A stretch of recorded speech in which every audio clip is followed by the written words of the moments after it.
All right. Apparently, we are live now at the Echo Studios in Boca Raton, Florida. No, we're not between two ferns, but they kind of look like ferns. That's immediately what came to mind.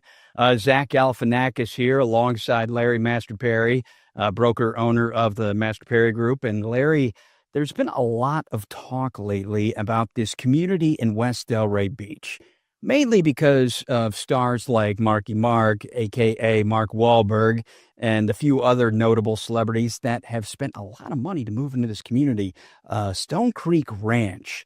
Now, normally when people think about Florida's billionaires, it's like, oh, that by default they must live on the beach because that's where all the money goes. But you and I both know that if you want more property, generally you got to go a little farther west. And not to mention, if you want a little more privacy, you're not going to get that on this, when you're right there along the beachfront. I mean, neighbors literally can kind of float into your backyard, so to speak. And some people don't like that, and I can't blame them. But Stone Creek Ranch, I find that interesting because it's been around for a little while, and I know you've been in there. What can you tell us about this Western Delray Beach community and kind of how it's blown up? Yeah, so I think what's interesting is exactly what you just said, like how this random, massive, not massive community, but massive 186 or 87 acre community just out of nowhere is now all of a sudden this billionaire bunker, as they call it, right? It's attracted a lot of wealthy people over the years, but more low key money. Now we have more stars, and it's getting more publicity for that reason. And to your point, we've worked with a number of high net worth individuals that have major security and privacy concerns. And being on the water is one of the big things their security advisors recommended against. So to the same point you made, like somebody could just pull up on the boat. I mean, just nowadays with the phones and everything else, like, oh, I'm floating in the backyard of so-and-so.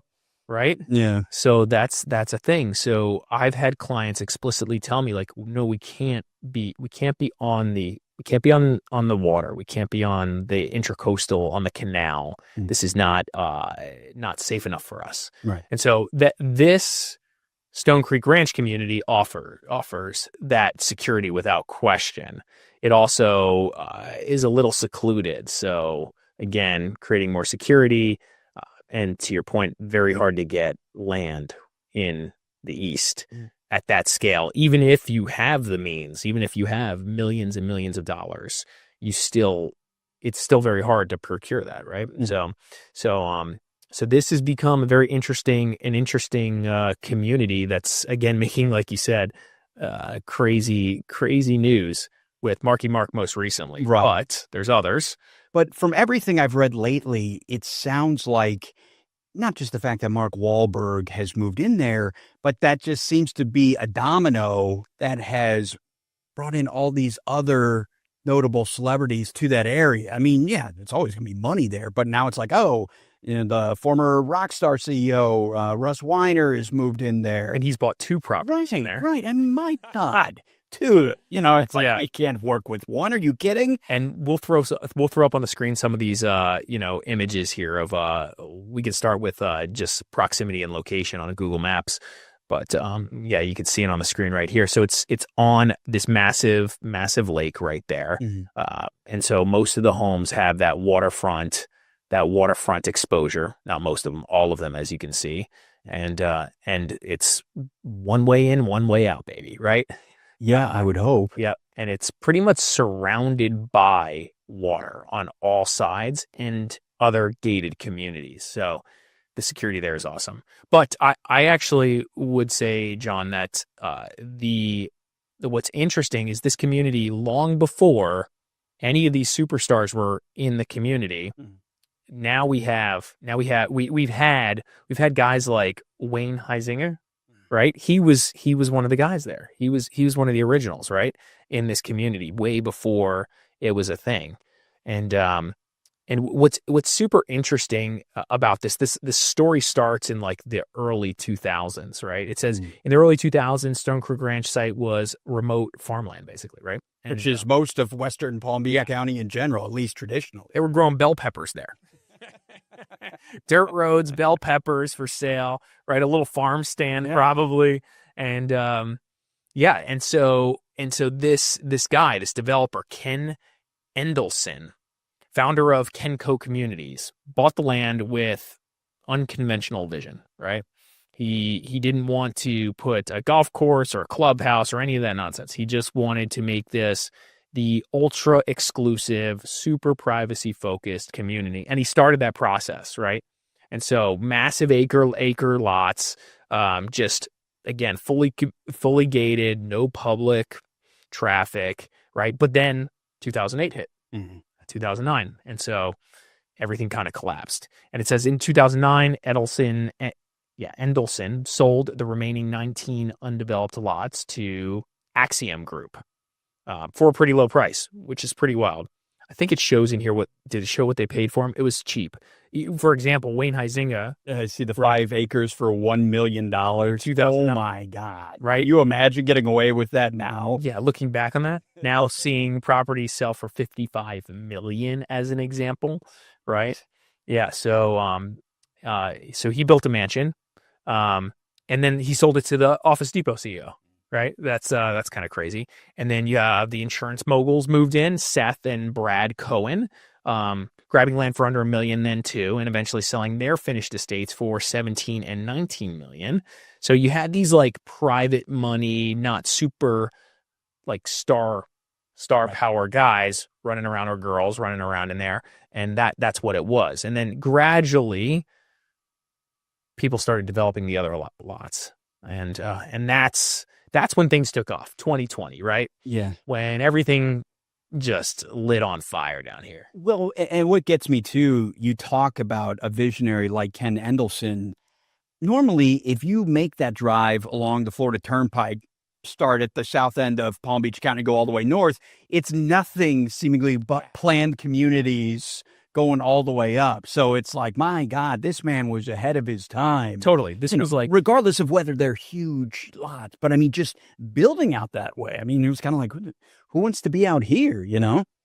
The development over the past 20 years down here has been insane, right? I moved down here a little over 20 years ago at this point, and it was a completely different place, right? Just completely different. It was like sleepy. During the summer, there was like no one here, right? It was like, why are we even staying here for the summer? I stayed for engineering school, but it was just this weird dynamic. Then again, all that area, that corridor of 441 just blew up, right? I think we have some pictures of some of these estates laying around here. We could throw on the screen too. Yeah. But so in 2020, they basically they started to see that, you know, these billionaires were making moves to areas like this and wanted these epic properties, and they were able to build them. And so we've had some developers roll in and do that, right? And so they have this, they said on this thing, it says the builder who turned it up to 11, right?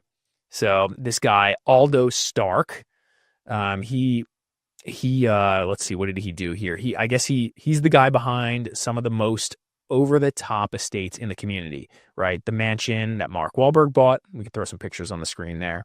The Cafaro family. I think you and I were talking about that, right? Recently. Oh, the James Bond inspired mansion. Yeah, so we can roll that. Right, I believe that's Mark Wahlberg's place. And what cracks me up with any nice estate like this, how it gets its own name. You know what I mean? Like Palazzo di Lago. And so many others, like that's when you know you have a nice one. So like, we got to give it its own name. I mean, I call this one Excalibur. Well, there's a James Bond mansion. There's a Lamborghini mansion over there or something, right? We've seen. I forget which one that is. I think that was one of the bigger sales, maybe the 55 million. I think that might have been the Cafaro family, right?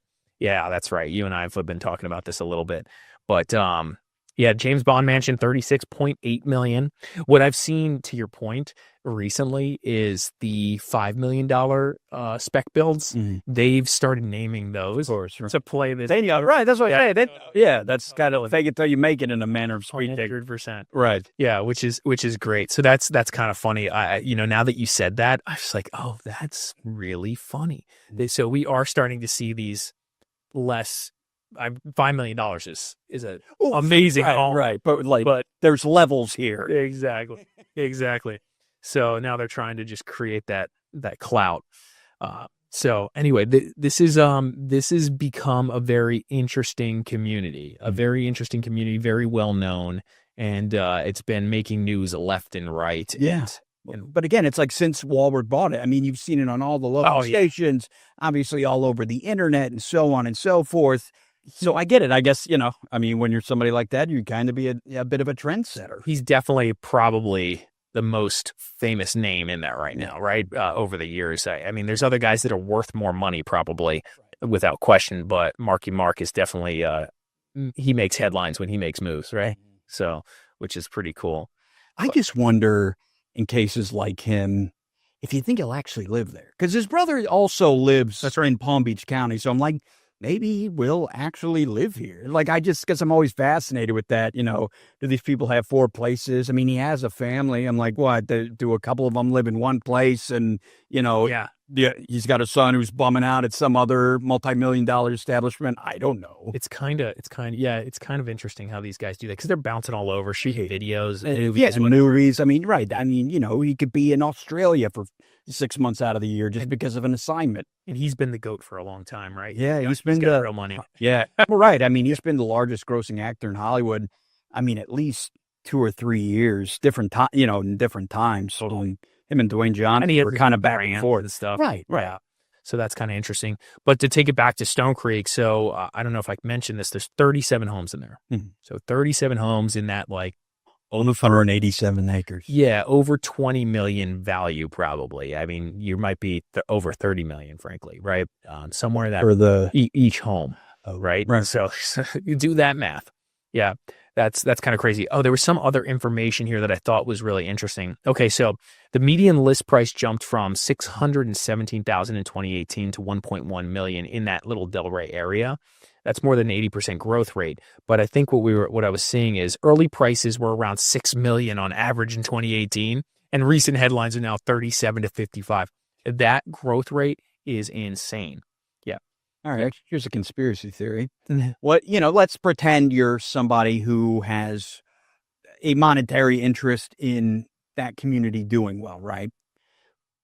Could they possibly work on a deal to get someone like a Mark Wahlberg, an A-list celebrity, baby, like, you mind buying a place here just because by default it's going to increase the value of everything else around there?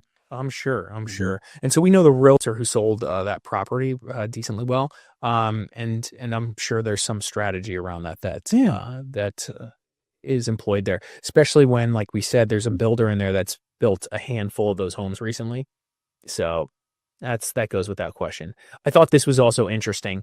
This is an interesting stat for whoever's tracking this. South Florida is projected to have 426 ultra luxury sales by the end of the year. What defines ultra? That's a good question. We could look at that. But if you compare that same ultra luxury stat for 2025 to 2021, which was the height, so 426 homes this year will be sold in theory, and 444 during the pandemic. Right.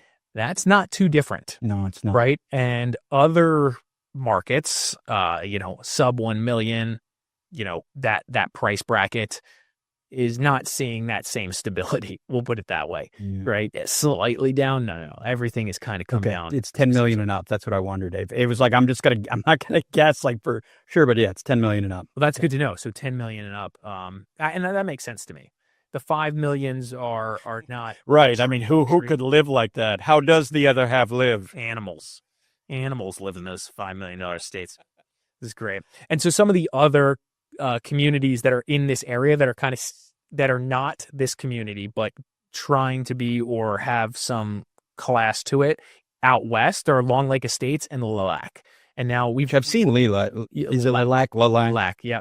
And so Lilac is probably is a close second, but not necessarily those numbers. They haven't printed comps like these guys have, and they don't have those names, but they have real owners in there too. So if you're looking for ultra luxury, you may be considering obviously Stone Creek Ranch, Lilac, Long Lake Estates, and this is out west. Now, if we're talking east, that's right. That's other now ones.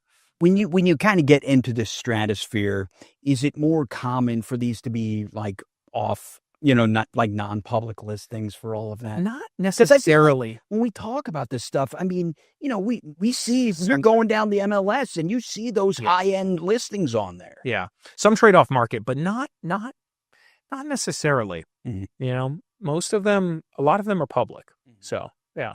Okay. Yeah. Well, let's move on to our topic number 2 of the day. Palm Beach County developer breaks ground on $54 million senior housing project. So what happens when a developer buys land for a warehouse? It's kind of interesting, and ends up building one of Palm Beach County's most important senior housing projects instead. So this is a story about a developer who's recently or previously bought land cheap to build warehouses, and now they're pivoting. They're pivoting to build apartments, or I'm sorry, senior housing complex. The next one's apartments.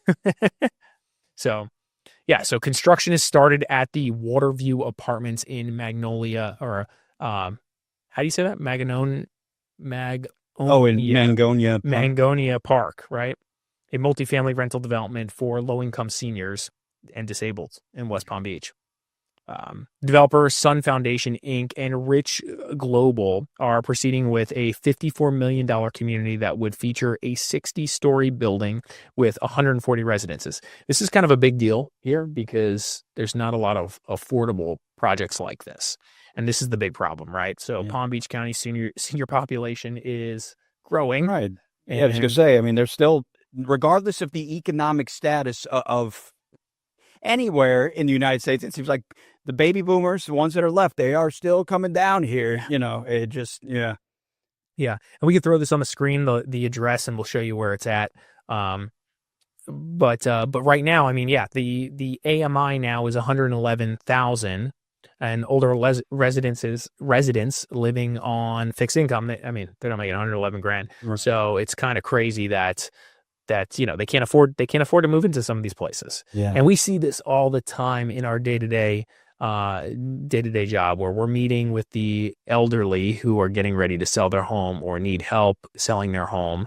And it's tough. It's a tough decision because a lot of times they're planning to move and we're helping them, and we're just like, I don't know.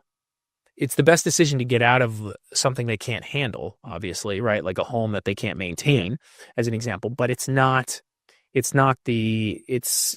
next thing they're going to isn't a perfect solution either, because we could just see the writing on the wall. Like, how are they going to live the next however many years of their life in this place at that cost? Yeah. So here's the unexpected pivot. Nathan Rich and Rich Global built their career on industrial warehouse, retail, and occasional luxury spec mansions. So when they bought the 1.67 acre parcel in 2021, they planned flex warehouse. Nothing unusual at all. Then he spoke with the town officials and asked what they actually wanted built there, and the response, affordable senior housing. Kind of interesting. And instead of staying in their comfort zone, they shifted the project. So that project located right there, we'll throw it up on the screen, I guess. So why would they pivot? Here's the deal. If you go with the flow with the cities, wow, way easier to work with them. Yeah, yeah. If you're doing something they don't want, it's usually not as ideal, right? And they're usually a little bit more resistant to it. So this is going on. It's just north of Lake Mangonia. Mangonia. Thank you. I can speak English. Oh my God. So it's just north of Lake Mangonia, which is pretty east. And so, it's kind of unique to have senior housing, projects in these areas because, well, there's maybe higher and better uses for that land. In my head, I totally by default assumed it would be farther west. Yeah, absolutely. 100%. Right.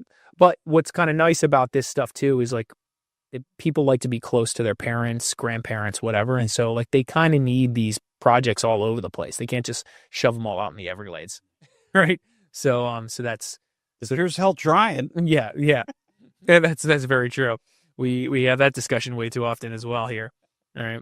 So And the reality is industrial demand kind of cooled off after 2023. Basically, it's kind of slowed down a little bit. Don't get me wrong, demand is pretty healthy overall, but there was this crazy surge for industrial product, just like everything else in 2021, 2022, especially as population was growing. But municipalities are desperate for affordable That's housing. been the story. I mean, Yeah. gosh, I've been down here 5-6 years. I feel like that's been the story all along. Is the desperation for affordable units, and then I see these projects. We talk about the Live Local projects and so on and so forth, and yet it's like an uphill battle that is just ongoing and never ending. We just need to build a lot more stuff to get those prices more affordable, but it's really hard to build. Right. I'm like, stuff, can we? Yeah, it's kind of tough. So the strategy here is 56 units would be reserved for households earning below 30% AMI. The remaining 84 units would be for those earning below 80% AMI. So all of this is pretty good. So a one-person household can earn no more than $60,000 per year to qualify. So almost, in some cases, less than half, right? People that looking to save a buck, that they can't get away with trying to live somewhere like that. I mean, I don't know. Yeah, you're right. I don't know. I mean, I don't know how often that happens. Or it's like, it's tough. This is tough. But again, these guys are savvy. They're probably getting some incentives to do this, and because of that, they're going to make this project work. They're working with the city to find a way to make it make sense for everyone, right? And I think that's the game. It sounds like they're being pretty constructive about it. But again, these guys are kind of first time at this, and we always talk about this, right? Hey, if these guys aren't like putting these up left and right and got this little mouse trap that they've created for something like this, it's always a risk. It's always a risk going into business with guys who haven't done this before. But they do have experience in real estate, so at least it's not the bartender, the party planner that Fort Lauderdale. Yeah, that was going to build one of these. Yeah. Well, I mean, it feels like something that I guess everybody tries to get their foot in the door. Yeah, you got to make your play, right? Yeah, I mean, I guess if you have success with it, as I was just saying a minute ago, it's not like there's any shortage of need for this kind of product. So if you pull it off, like, all right, well, you build up that resume, you keep building up. On to the next one. That's what's great about this country, right? Yeah, you get your shot. Yeah, I was gonna say it may not go too well, but not everybody ends up being a cautionary tale, so that's what matters. Exactly. We'll move on to topic 3. So the New York financial company selling Boca Raton's campus for $24 million and goes with a redevelopment instead. Make sure I understand this correctly here. A New York life insurance company just sold its Boca Raton campus. This was for $23.75 million. And by July 2026, the office building they're still working in is scheduled to be demolished and replaced with apartments and small bay warehouses. Okay. This is Mutual of America Life Insurance. They had scrapped its approved plan for a new 150,000 square foot HQ tower in Boca Raton. They kept the multifamily entitlement and flipped the 11.7 acre site for $23.75 million. They know how to do business. Yeah. Instead of building a brand new headquarters on this site, Mutual sold the property to a partnership led by Ram Real Estate and Butters Construction and Development, with Altman, part of a BBX Capital Corp. Boy, we got a lot of people in on this. The plan now is to demolish the existing office building by July of 2026, as mentioned, and they'll replace it with a 287-unit apartment complex. Also a 63,000 square foot small bay warehouse office space. So we are doing a lot with this area. So this is in Boca. We'll throw up the location on the screen. You think that was kind of their plan all along? That it was like, I don't know. They probably spent some money getting, these approved plans and all that. Do we really need a new headquarters? Yeah, let's just build some apartments.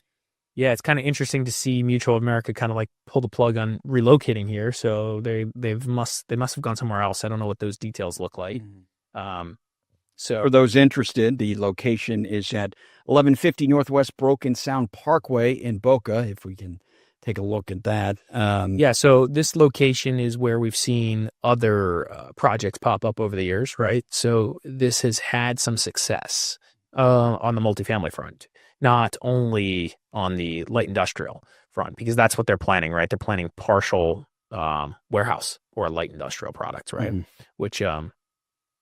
Which is interesting, but makes sense for that location.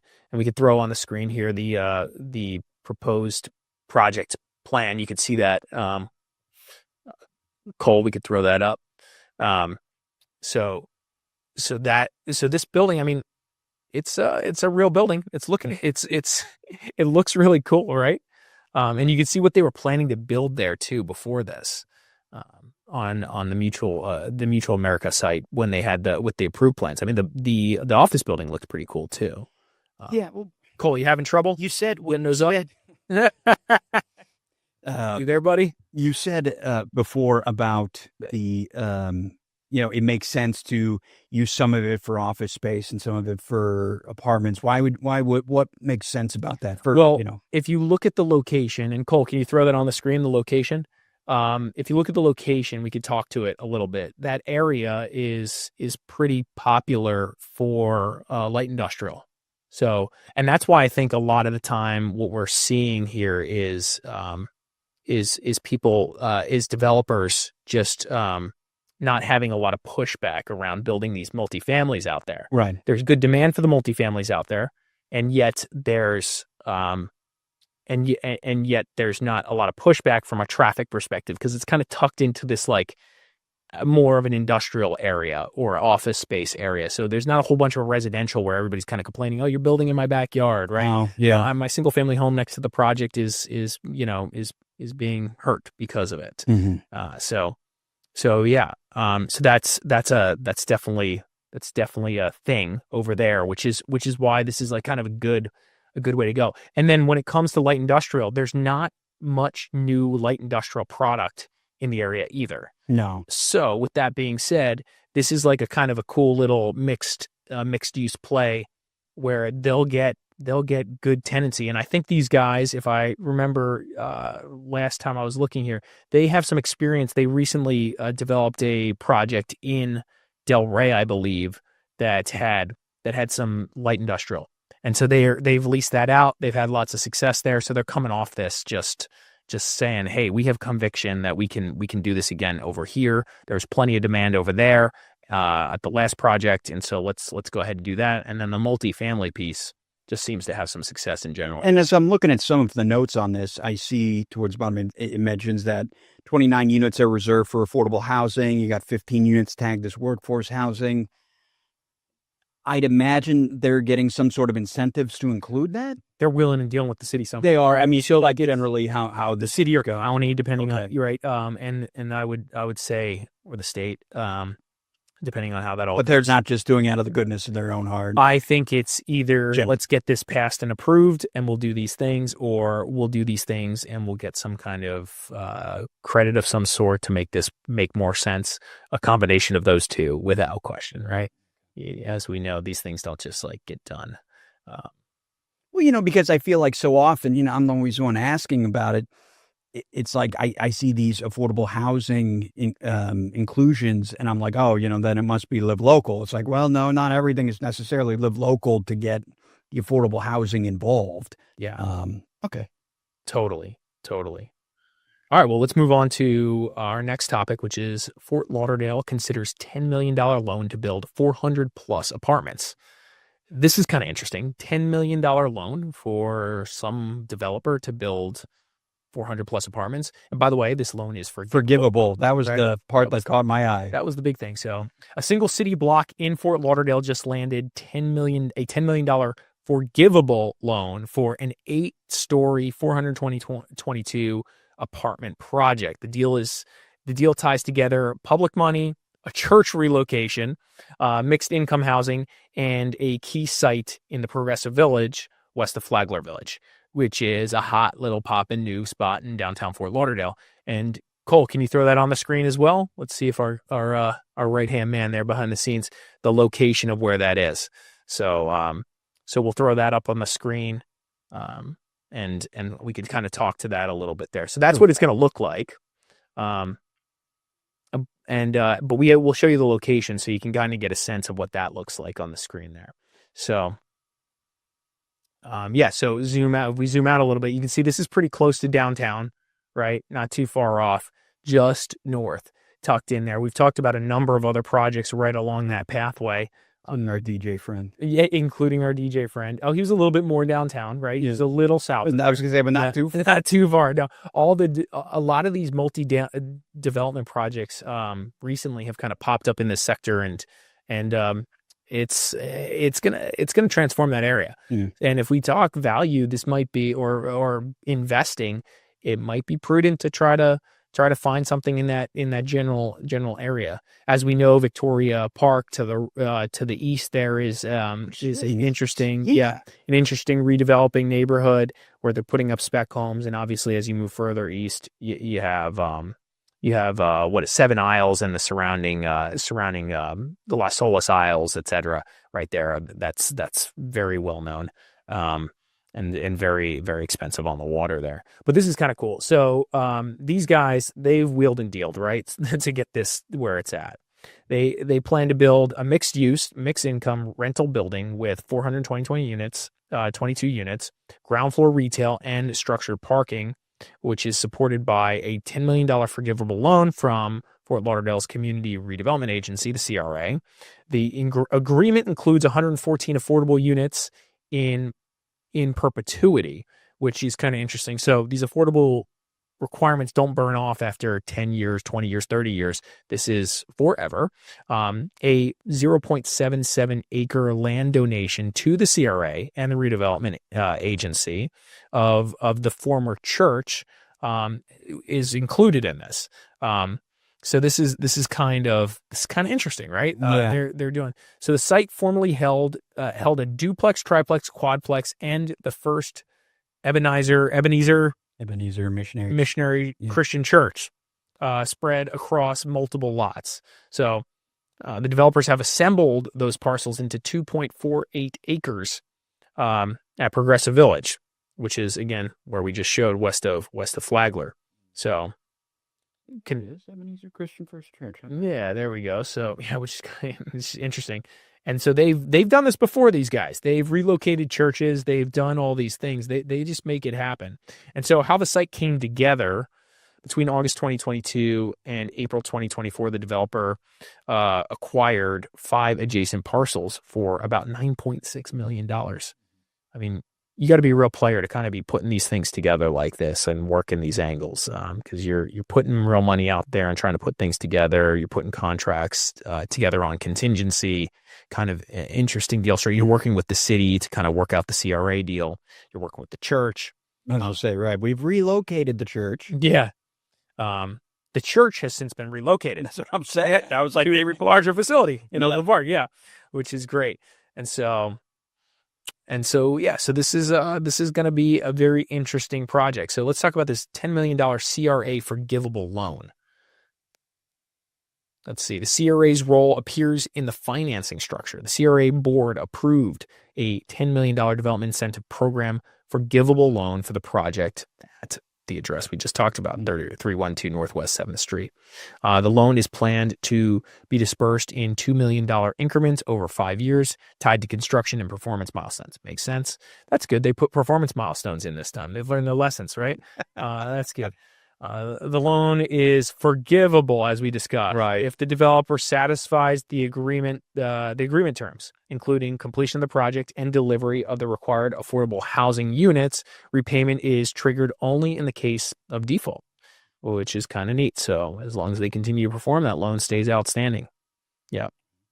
What are we talking here? 10% of the 422 apartments, about 43 units, are designed as affordable. So not a huge amount. No. Right? But that's why I'm still always curious, like how it's coming together.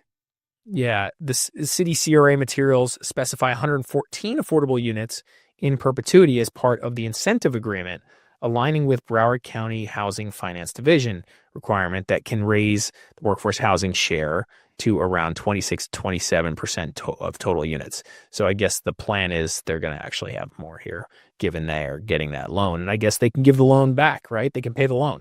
So they're not required necessarily to do that, but they're probably going to take the money, use it, and execute, and then offer affordable housing. And then when they're ready to refinance and pay it back, they're going to refinance and then pull out and increase rent, and then maybe only be required at that 43 unit mark.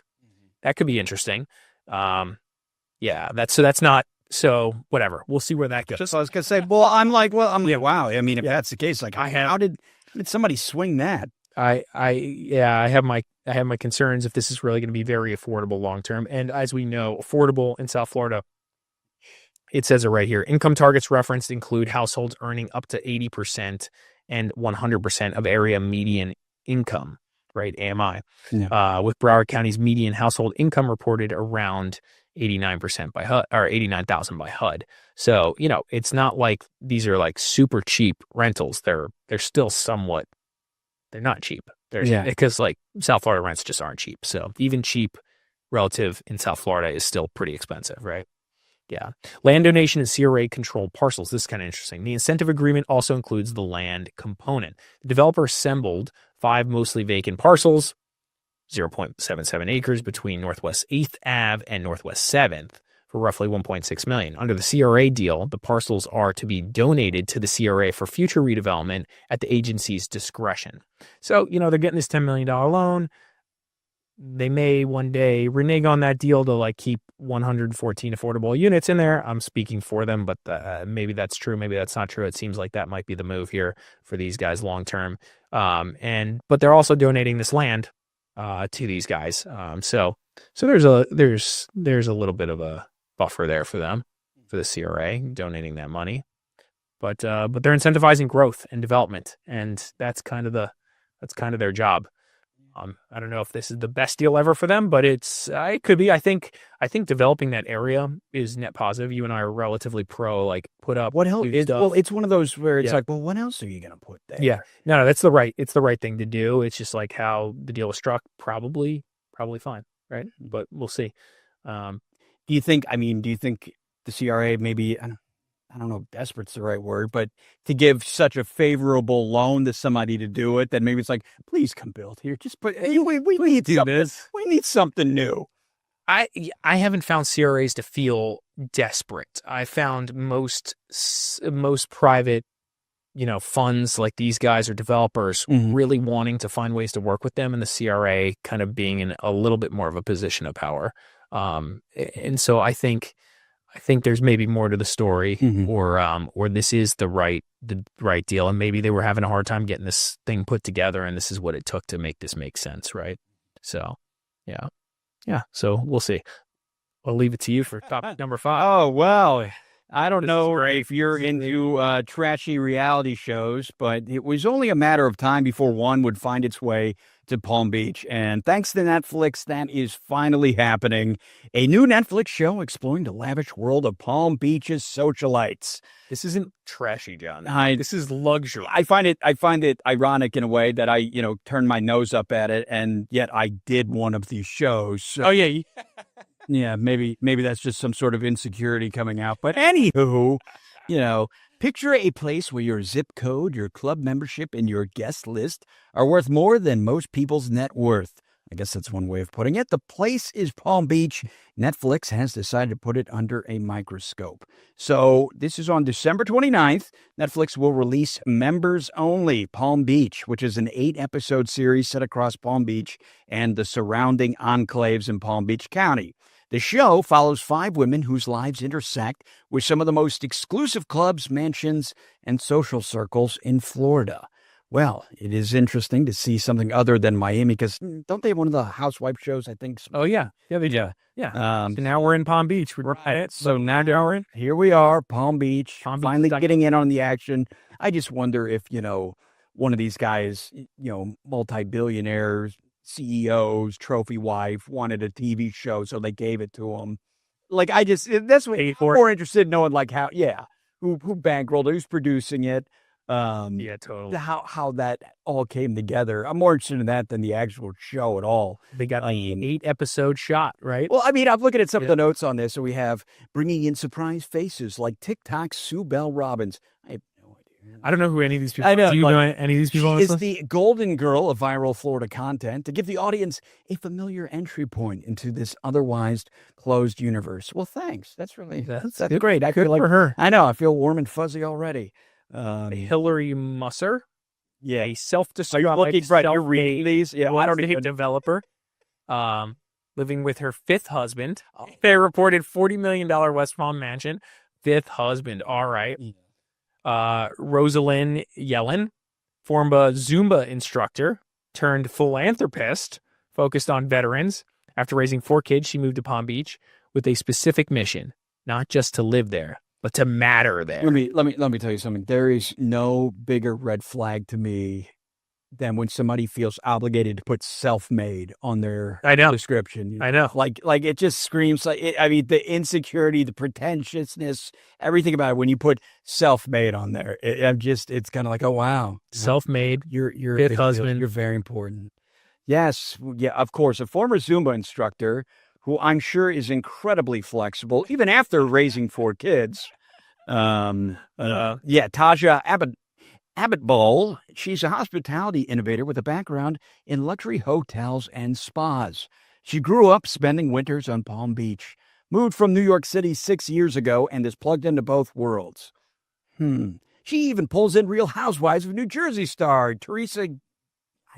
This is a who's who lineup, isn't it? See, I'm not into these, so it's like, if somebody's like, "Well, we don't know who Teresa is," no, it's not. I don't expect you to know everything about sports. I'm just saying. Yeah. So there's obviously the youngest carryover. Romina, who made money by investing with her brother and now wants to enter fashion design. Okay. Does it say what? All right. Is there? Let me guess. Her brother's probably some multi-millionaire crypto scam artist. Is that right? Who's from Mother Russia? We're talking a lot of. I know, right? It's good. Like that one person will find out about it, then it's over. Anyway, so. Yeah, if you're into that sort of thing, now you can watch it and be like, hey, I know where this is. It makes sense. Palm Beach is like super. It's kind of overdue. I mean, the more you keep thinking about it, Yeah, totally. And you got real big. I mean, you got some of the biggest in the world players here with real money. So that you don't. Yeah. Right, that unless you're really into the high social scene, you don't know. Yeah, well, West Palm Beach and Palm Beach specifically landed on the cities. In the cities of the top fastest growing wealth hubs worldwide, beating out leading contenders that include Dubai and San Francisco's Silicon Valley. Yep. I mean, hey, this is what's happening. Yeah. I'm already ready to move on. Let's do it. Okay. Come over it. All right. All right. So let's talk about this. This is kind of interesting. West Palm Beach leads the nation in luxury home price growth. We were just talking about how many homes sold in the ultra luxury sector. This is similar, right? So in 2015, a typical luxury home in West Palm Beach sold for about $1.4 million. Today, that same tier of home sits around $4 million, giving West Palm Beach the fastest luxury price growth of any major metro in the United States. This is a big deal. We've seen this play out, and we feel it. Right? We definitely feel it in this market. So West Palm Beach has become the #1 U.S. metro for luxury home price growth over the past decade.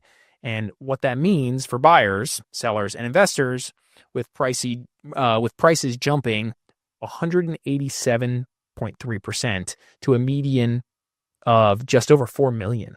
Yeah, look at that. Out of Nashville, Phoenix, Vegas, Miami. Deal. And I ask you this because you've been doing this for a while in this market. This stat didn't surprise you at all, did it? In terms of growing more or faster than anybody else. What I frequently encounter, I just had a meeting with someone today, actually, selling their business in another state, relocating to South Florida. Hits me up. Hey, we're going to spend 2.5, right? Yeah. And it's like, awesome. And their expectation of what 2.5 is versus what 2.5 delivers in Palm Beach or just in general in South Florida is not unless they go west, unless they go a little more west, maybe. Totally. So you can work some stuff out, but they're thinking brand new condo on the beach, and like Pompano Beach almost doesn't have that either, right? I mean, at 2.5. We found some stuff at 2.75, Really? brand new in Pompano Beach. But if you like pull that up and you start kind of looking for like townhome in Palm Beach County, east of, call it Federal Highway, 2,500 square feet or more and new, right? Like you're not finding that. You're not finding a townhome like that. That's like a used townhome. What a dump. Who would live here? A used townhome. So anyway, I frequently have those types of conversations where it's like, oh, that's underwhelming. Right. Wish we thought we were going to get something way cooler for that price. And then the people with the means, they just up their price. The people without the means either have to settle or pick a different market, right? And so that's something that a lot of people aren't prepared for, and it's primarily because of what we just described. Like they didn't see this crazy growth chart. They don't know. They're not living down here just being like every day, holy smokes, this is so expensive, right? So yeah. So this is quite interesting overall. And why is wealth heading south? We already know the answer to this. We've gone over this in many podcasts before, but just to recap it fast, I feel like we got a growing list of reasons though. First up, we'll talk about weather. Weather's great. Yeah. Okay, that's the easy one. Then it's no income tax state in Florida. Yeah. Compared to New York and California and Chicago and all these other places. And so that has created crazy demand. And then the pandemic, we were considered the free state during the pandemic. Right. And so we got a lot of movement south. And that kind of made things get a little crazy. So, and now we also, by the way, we also have this like really direct connection to New York City, right? So that like financial hub to direct to South Florida is a thing, right? How many New Yorkers are in South Florida, right? And then you further say, well, South Florida is kind of pretty international. It's kind of a connection to Latin America and Europe and other places like that. And so now we have these international demand. So there's just so much. There's just so much kind of happening here. So much so that people ask me frequently, like, "Hey, when is the best time to sell my property?" Right? I mean, and the answer is usually, well, whenever the best time it is, whenever's the best time for the seller, because the reality is there's so many buyers doing so many different things in South Florida that the demand profile changes a little bit, but really it's just different buyers moving in and out of the market at different times, right? You may have people moving for family reasons and school. You may have people moving for tax reasons at any given time to get down before the half of the year is over so they can spend 7 months in Florida and do that. We have people that reach out to us, "Hey, I'm about to sell my business in this month. I need to have 6 months and a day in Florida in order to do that." So we get like these things. We get international buyers, and that ebbs and flows based on so many different geopolitical things, financial issues or in different countries, et cetera, et cetera. So there's just so much happening. You have people that are playing the tax game and they're relocating money here through 1031 exchanges, or they're trying to do cost segregation, advanced depreciation strategies where they're buying stuff before the end of the year. So we've done a bunch of that. We're trying to get all these things closed. I'm trying to close one right now before the end of the year just to like make that happen. So there's all these things that are happening. And so it's just like hard to predict when the right buyer for your property is going to show up, right? There's obviously some guidelines we can give you, but it's sometimes hard. But as I continue to look at some of the notes here, I see how California is still the most expensive, but not the fastest growing. We're on our way to smoke California, which I don't know if it's a great thing. New York isn't growing as fast either, but for the sake of discussion, I'd imagine to a certain extent, like, well, my God, how much higher can they go? Well, that's it, right? So now we're just kind of catching up, I think, and then we're going to hit our cap. I think we've kind of hit our cap on some things. Maybe not every price category, but prices aren't necessarily just growing like crazy in South Florida. In some categories, prices are down. I mean, for the first time in 15 years, we've seen negative price growth year over year each month we look at it, right? And that's been pretty true for most of the cities in South Florida. even though different reports will suggest different things. And you can look at the data every which way, but I would just say like they're softening. But Right. I mean, to go 15 years of constant price growth, I mean, that's got to be good. I mean, as we kind of reflect on the bigger picture now and the, what has transpired here, like I'd imagine it's still. We're in this cycle where we're like here now, right? Right. We've kind of. You're still way ahead of where you were. Yeah. Oh, totally. Right. There's without question. There's a lady we talked to yesterday who's listing with us, and she paid. She's about to sell her place for $600 or something like that, and she paid $30 for it, $30,000. Really? So it's just like, how long ago? Not that long ago. Wow. I mean, within the past 15 years, That's so crazy. Yeah, it's like, yeah. So anyway, well, let's move on to our final topic. Okay. Well, we discussed Pompano Beach a little bit, but here we are with them again as the Housing Authority seeks rezoning for a 96-unit affordable housing development. There's an 8.6-acre patch of grass in Pompano Beach that could decide who actually gets to live here in the next decade. That's a little dramatic. It's just a rezoning request called, quote-unquote, Adderley Cove. Now, I love how on our notes here, it's in bright red. Do not get Adderley Cove confused with the project called the Adderley. So if you were, now you know. Don't do that. In the Liberty Park neighborhood at the east side of Northwest 6th Ave and Northwest 16th Court, as mentioned, you got an 8.6-acre vacant site with duplex residential zoning on it. So the Housing Authority wants that same land to become Adderley Cove, a planned community with 96 homes reserved for residents earning up to 80% of the area's median income. A low-rise neighborhood-scale layout that blends with nearby homes. So you have shared green corridors and a wellness walking path. Got to have that wellness walking path circling the community. Yeah, right. I love the names of these. It makes us. It's not just a sidewalk; it's a wellness walking path. So yes, as the intention is clear, this is land being held for working households and low-income seniors, not for the highest bidder. Which, in fairness, with Pompano Beach, I would feel like a lot of stuff is kind of for the highest bidder. Yeah. So one of the points on here is, why is the rezoning such a big deal? Most of the story happens in a meeting room in front of the city's development review committee. Right now, besides duplex residential zoning limits, how many homes can be built and keeps the layout fairly rigid. Okay. The Housing Authority is asking for a shift to residential planned unit development, which lets them design a full neighborhood instead of just scattered duplexes.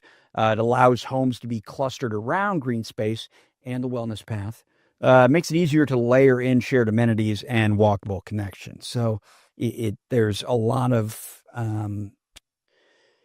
It seems like they kind of go to a lot more trouble to make sure everything is sort of uniform, that it all kind of flows nicely, which I get, because especially with a lot of the turnover we're seeing in different parts of these communities, I have to admit it is noticeable that it's like each block is kind of like its own thing. It's almost like a checker, not even a checkered board, but you can just tell, just like, oh, wow, this was done totally different. This was done totally different, Yeah. So it's like, I can understand trying to, not necessarily, you don't want everything bland across the board, cookie cut, but you do want it to like look like it belongs. Certain standards. Right? Yeah, I get that. And there's some cities that take that to a crazy level. Yeah. And then obviously there's... You know what? One of the most noticeable, this is so random, but one of the most noticeable things I've seen with South Florida establishments, they have, I don't know if Mediterranean's the right look, but it's, it's like kind of tan. And it's obviously, it must be some sort of, city ordinance. It's the only place in America that I have seen Steak and Shakes that are not in the standard diner Steak and Shake building. Do you know what I'm talking about? It just, because I've lived in a half dozen states and I've seen Steak and Shakes, and a lot of them, they're always like that 1950s diner. And but in Florida, no. And I'm just like, wow. It's like, no. You listen here. You want to have your Steak and Shake here, you're going to have to make your building look like this. I wonder, I don't know if it's the city though. Who does that? But that might be the brand doing it. You think they're just trying to fit, no, I just think they're trying to fit the aesthetic of the area. Like, hey, they usually don't give a crap. The burgers are good, they're quality, right? Like, come to a fancy looking building, I might have to ask, and I was going to say, I might have to ask ChatGPT or Grok later about that's we'll report back just in case anyone's really concerned about that. I know I am. Yeah. So, well, this is yet another project that's hitting that like affordable note, right? Yeah. And we're seeing a bunch of these. I mean, we keep talking about 80% seems to be the magic number with a lot of this. Have you noticed? Yeah, totally. And these cities are following, the other cities. They're all they collaborate, right? The CRAs, they go meet other CRAs. They have conventions or whatever you want to call, and they see what's working in one city and not in another, and they try to execute on best practices.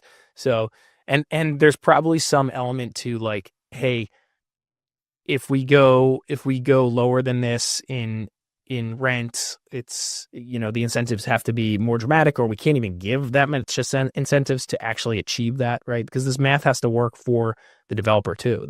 They have to make money. So if they're not making money, then this isn't getting done, right? So, but at the end of the day, all of this is taxpayer money, right? Mm. It's all our money, being provided to these developers to fund people who can't afford to pay for themselves. Mm. So I know that's a big debate. Yeah. But net, we need to have more affordable housing. And so right. Probably the right move is to have more housing. So the supply is high enough that prices kind of level out, but also the construction costs need to kind of come to a place where I feel like that's been the problem. And that's the biggest hurdle. Yeah. I was with a contractor, like a big one of these guys that builds these things, right? Mm-hmm. I was with one of these big developer contractors the other day, and his thing was the concrete cost. Yeah. Yeah, we've talked about this before, where it's like, if they could just find a way to cut those prices, like that is a bulk of the cost associated with developing these things. Besides because like the local down here, with everything being concrete block construction, and yeah, it's a little different from other parts of the country. Everybody has to remember a lot of what we do down here has like these crazy rigid wind restrictions or requirements that these buildings need to meet, which means they have to be set up properly, and they have to use materials that are typically more expensive than just build something out of wood in the Carolinas or yeah. I mean, basically, I feel like anywhere else in the U.S. I mean, this is the first place I ever lived, I've noticed it. Yeah, it's 100% a thing. So yeah, I got it. Yeah. All right, we ready to wrap? Let's wrap it up. All right, thank you guys. On behalf of Larry Mastropieri, broker owner of the Mastropieri Group, I'm John Laws of Discover South Florida. Just want to thank everybody who tuned in this evening. We will be back for more at this time next week.